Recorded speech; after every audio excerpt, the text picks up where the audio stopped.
It takes all of us to dismantle the system, and we won't always agree on everything.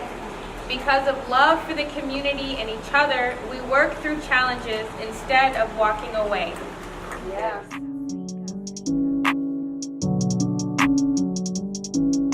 So this was the 2020 Black People's Caucus, first of this kind that I've ever heard of.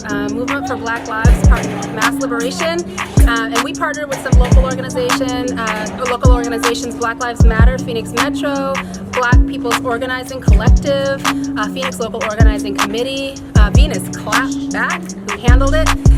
We partnered with those organizations to bring a bunch of Black people together to talk about what our agenda needs to be for 2020. Statutes that are imprisoning us, because they're not based on harm.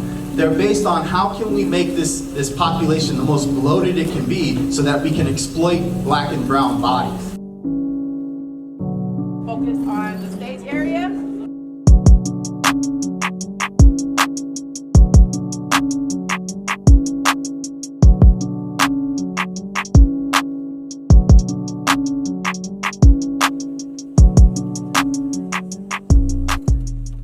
The system as we know it cannot be fixed or reformed.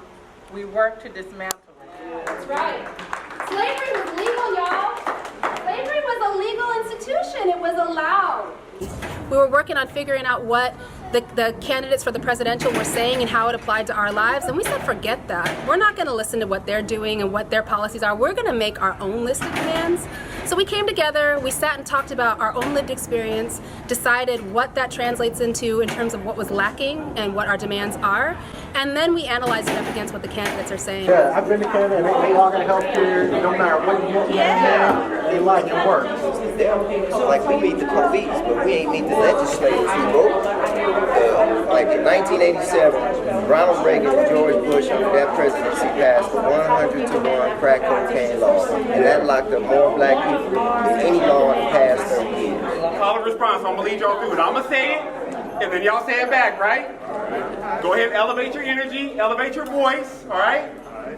I know I can. I know I can. Be what I want to be. Be what I want to be. If I work hard at it. If I work hard at it. I'll be where I want to be. I'll be where I want to be. I know I can. I know I can. Instead of linking the name recognition, right, to the people we think we're going to vote for, we're going to actually talk about what these candidates are saying, and we might find out that we actually are going to vote for somebody else.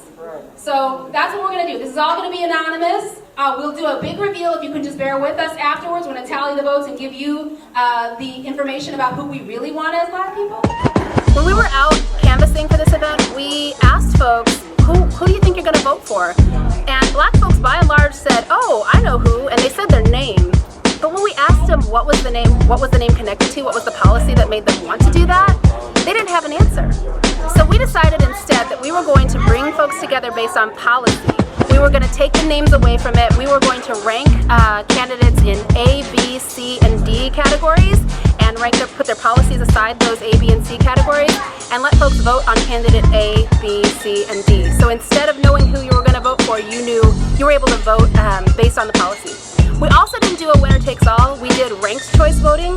Ranked choice voting allows you to vote for the candidate that you really want, and then ranking the second, third, and fourth categories for folks that you kind of like but you're not quite sure, then ones that you know you don't really like that much but it's not the end of the world, and then your very last ranking candidate. He wins by a landslide on every single category. So, healthcare, housing, jobs, and mass incarceration, a landslide. And when we tally them up across the board and we make them all one category, candidate B still wins by a landslide.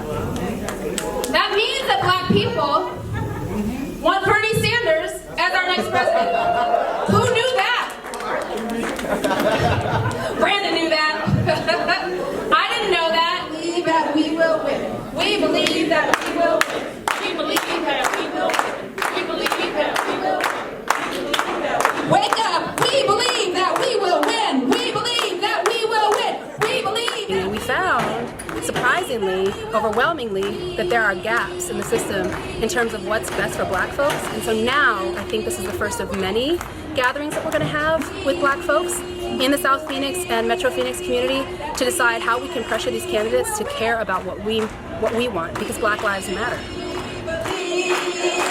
That we